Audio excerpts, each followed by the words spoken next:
NBC's Kelly O'Donnell is covering the John McCain camp. Well, is the Mac the back, or is Mac back, or what? What's the latest slogan up there for McCain?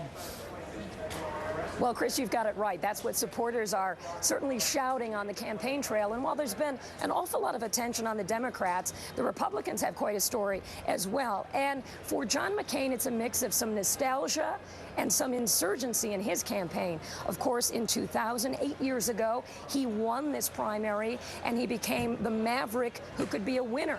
And now here we find ourselves a man who had been nearly out of the game over the summer. He was really down on his luck. Staffers were gone. Money was running low. And yet he persevered. Voters seem to have responded to that. He did pretty well in Iowa, and he's banking everything on New Hampshire. The crowds have been huge, Chris. The interest has been very high. Is it make or break for John McCain tonight? That's the equation everyone is working off of. Candidates never like to quite say it's the end of the road, but certainly the conventional wisdom is he must win here in order to have any validity going forward. We go tomorrow, I'll be traveling with him up to Michigan, where he also won 8 years ago. But that's tough territory because, as you know, Mitt Romney is a son of Michigan, and his father, former governor there.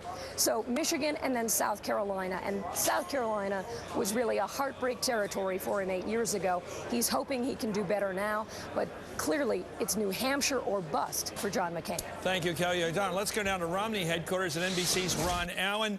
Is he having a big day today? I've never seen a guy campaign so hard on Election Day. Yeah, he's out there. He's got a lot of energy, and he's got a lot of optimism. And I sensed last night and today that he seemed to have more optimism than he had in the past.